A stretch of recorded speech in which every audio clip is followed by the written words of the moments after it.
हमारे जीवन की कोई भी बाधा हो, कोई भी संकट हो, किसी प्रकार का त्रिताप हो, हमारे सभी ताप, हमारे सभी प्रकार के संताप, दुख जो भी हमारे जीवन में हो, हमारे दुख की सरकार हनुमान जी महाराज काटें और इस दास को अपनी शरण में रखें। ऐसा हनुमान जी महाराज से प्रार्थना करें और राम नाम मंत्र का जप करें। मैं आपको गारंटी देता हूं कि हनुमान जी की कृपा से आपकी आत्मा पवित्र तो हो ही जाएगी, जीते जागते मुक्त हो जाएगा। राम नाम के मंत्र की वो शक्ति है, भूत प्रेत भी मुक्त हो जाते हैं। कैसी ही अपवित्रता हो, कैसे ही आप अपवित्र हो, आप राम नाम का मन स्मरण करिए, आप पूर्ण पवित्र हो जाएंगे। गंगा, यमुना, सरस्वती पवित्र जलधाराओं में कब आपको जाने का टाइम मिल रहा है, नहीं मिल रहा है। आपके ही शरीर में सभी तीर्थ निवास करते हैं और सभी तीर्थ के पीछे का सार है भगवत नाम चिंतन। परमात्मा का स्मरण करिए और इसी स्मरण रूपी गंगा में नहाइए। आपकी पवित्रता तो हो ही जाएगी, साथ साथ आपकी आत्मा भी पवित्र हो जाएगी, आपका मुख शुद्धि तो हो ही जाएगी। आपके मुख का जो भी गंदगी है, जो भी जिब्या से कुछ भी जीवन पर्यंत किया हो, अंतिम क्षण में यदि राम नाम का भी स्मरण हो जाता है तो वो आत्मा अपने आप को भी धन्य हो जाती है और परमात्मा का धाम प्राप्त हो जाता है। दिन भर आप झूठ बोलते हैं, वैसे झूठ बोलना अच्छी बात नहीं है। विद्वानों ने कहा कि झूठ बोलना भी चाहिए, तो कब बोलना चाहिए, किस स्थिति में बोलना चाहिए? जब किसी की जान जा रही हो, आपके झूठ बोलने मात्र से उसकी जान बच सकती है, तो वहां उसका थोड़ा सारा ले सकते हैं। लेकिन आप दिन भर झूठ बोलते रहते हो, दिन के उल्टे सुलटे कर्म करते रहते हो। लेकिन मैं आपको बताऊं, पहली बात तो गलत काम करना ही नहीं चाहिए, और गलत काम हो भी गया तो प्रायश्चित रूपी भगवान का स्मरण कर लीजिए और फिर अपनी नई जिंदगी सुबह से न्यू जीव प्रारंभ करो। आपके भगवान का नाम स्मरण लेकर के तो आपका मुख अपवित्र भी नहीं होगा, पवित्र रहेगा और आपके द्वारा हर कार्य किए गए प्रशंसनीय होंगे। लोग आपकी तारीफ करेंगे, आपको सम्मान की दृष्टि से देखेंगे और आपकी दिशा भी सुधर जाएगी और मनोदशा की भी परिवर्तन, भारी परिवर्तन होता है। बस सुबह उठ करके अपना काम, अपना कार्य भगवान के नाम से प्रारंभ करिए। हम यह नहीं कहते कि पंडोखर धाम आए तो डॉक्टरों को नहीं मानो, हम यह नहीं कहते कि पंडोखर धाम आए तो अब किसी मेडिकल में मत जाओ। हम ये कहते हैं जरूरत पड़े तो उसका उपयोग कर लो। ये हमारे विद्वान महापुरुषों ने कहा है। अरे हमारे बड़े बड़े महापुरुष हुए, जब लक्ष्मण जी को शक्ति लगी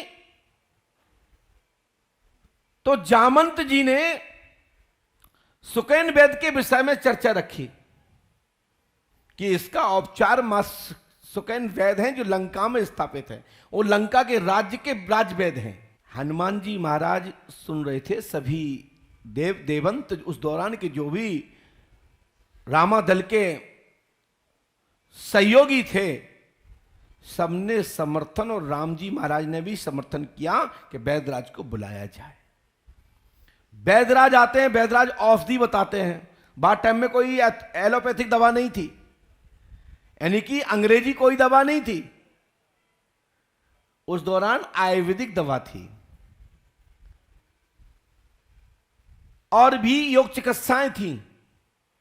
लेकिन हमारे श्री राम जी महाराज ने औषधि का मान बढ़ाया, हनुमान जी महाराज ने वेद का मान बढ़ाया, औषधि लेकर के आए और लक्ष्मण जी को मूर्छा से जागृत कराए। वो पीड़ा से, संकट से निवारा। तो जब हमारे राम जी महाराज, हमारे हनुमान जी महाराज वैद्य राजाओं का मान बढ़ा रहे हैं, उस औषधि का मान बढ़ा रहे हैं, उस चिकित्सा विज्ञान का, उस जमाने की जो औषधि का मान बढ़ा रहे हैं, तो हम कैसे डॉक्टरों का, वैद्यों का अपमान करें? हमारे विषय में, हमारी डिक्शनरी में किसी भी विद्या, किसी चिकित्सा का अपमान नहीं है। मंडन किया गया है, महिमा मंडित की गई है, उसको पूजित किया गया है, उसको पुजवाया गया है, उसको मनवाया गया है। हम कैसे किसका विरोध कर दें? हम विरोध करते हैं उस बात का जिसका तथ्य नहीं है। हम विरोध करते हैं उस बात का जो सनातन के लिए हानिकारक है।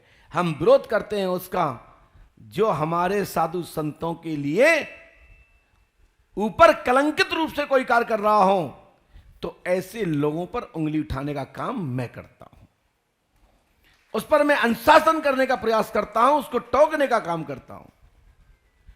श्री पांडुकर सरकार त्रिकालदर्शी दिव्य दरबार आपकी संपूर्ण व्याधियों को निवारण करने के लिए वेद, पुराण, शास्त्र, श्रुति, स्मृति, वर्तमान का योग के अनुसार, योग परिवर्तन में जो चिकित्सा विज्ञान, जो दवाएं तत्कालीन खाने मात्र से तत्काल असर देने वाली, जिसको विज्ञान के द्वारा सेटिस्फाई करके शासन प्रशासन के द्वारा मान्यत, केंद्र सरकार, प्रदेश सरकार ने जिन दवाओं की अनुमति दी है, टेस्ट कराया, परीक्षण कराया है, मैं उनके लिए कभी रोक नहीं लगाता हूं, उन पर कभी विरोध नहीं करता हूं। हम कहते हैं परहेज करना चाहिए, इलाज लेना चाहिए। और 21वीं सदी में आप चल रहे हैं, जब बड़े बड़े डॉक्टर जब मना कर देते हैं, फिर किसी ना किसी मठ, मंदिर, देवी देवंत के स्थान पर जाने से लाभ मिलता है। इस पर तभी आप कोई अंकुश लगा सकता है जब तुम्हारे पास इसकी पढ़ाई हो। लोग कहते हैं कि पंडोकर सरकार पे लोग क्यों जाते हैं, बाबाओं के पास क्यों जाते हैं, गुरुओं के पास क्यों जाते हैं, पंडाओं के पास क्यों जाते हैं? हम कहते हैं 21वीं सदी भलाई चल रही हो, तुम्हारे दादा परदादा मानते आए देवी देवताओं को, तुम्हारी औखादी क्या है? जब कोरोना आया तो अच्छे अच्छे लोग सिलेंडर हो गए और सब सीख गए, दवाएं नहीं थी, इलाज चल रहा था। मठ मंदिरों में यथास्थिति इलाज चल रहा था, लोगों के द्वारा धूप दी जा रही थी, विभूति दी जा रही थी, मंत्र बताए जा रहे थे, और बड़े से बड़े डॉक्टर्स पंडोकर धाम की शरण लेकर के अपने बच्चों को, अपने परिवार की आशीर्वाद लेकर के सुरक्षित और निरोग रहे। खांसी जोखाम हुआ तो, लेकिन पलायन कर गया बिगैर उपचार के। इसको साक्ष्य देने की जरूरत नहीं है। अभी भी की बात है, 2020 देख लो, 2021 देख लो, 2022 देख लो, इलाज नहीं था, इलाज हो रहा था, तो प्रयास तो कर ही रहे थे ना डॉक्टर लोग। ऐसे ही मंत्रों में भी यदि अच्छा कोई साधक है तो मंत्रों के द्वारा बीमारियों में भी राहत पहुंचाई गई है।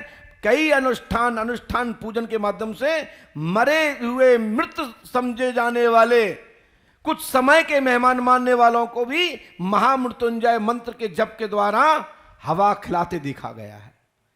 और आज भी लोग हवा खा के आबाद रूप से घूम रहे हैं, मस्त हैं।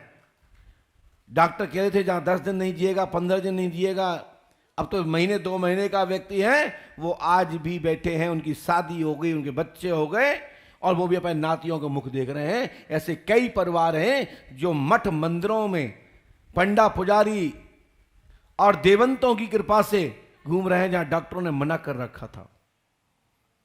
ये मैं बात इसलिए कह रहा हूं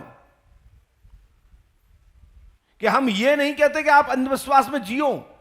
हम इतना जरूर कहते हैं कि पढ़े लिखे लोग हों, आप बीमार हो गए हो तो संबंधित डॉक्टर को चेक कराओ। जब डॉक्टर हाथ उठा दें तो डॉक्टर से पूछें कि आप क्या करें। वो जब कहता है ना कि अब ईश्वर को याद करो, हम तो सब कुछ कर चुके हैं, तब से नहीं कह रहे थे कि ईश्वर को याद करो। यदि पहले ही दिन से कहना चालू कर दो तो दवा भी लग जाए और आशीर्वाद हो जाए। जब डेथ हो जाती है क्या करें, ईश्वर को यही इच्छा थी, ईश्वर को तो यही चाहना था, हम तो मानव है क्या कर सकते थे। उसके पहले तो गंडा उतारो, ताबीज उतारो, मठ मंदिर में जाना बंद करो, पूजा पाठ मत करो। तो हम ऐसे तथाकथित लोगों के लिए कहना चाहते हैं कि आप अस्पताल में भी भर्ती हो तो वहां इतना जरूर करना, राम राम राम राम का मंत्र का जाप करना। खुदा का रास्ता कुछ हो जाए तो परमात्मा की तुम्हारी गति सुधर जाएगी।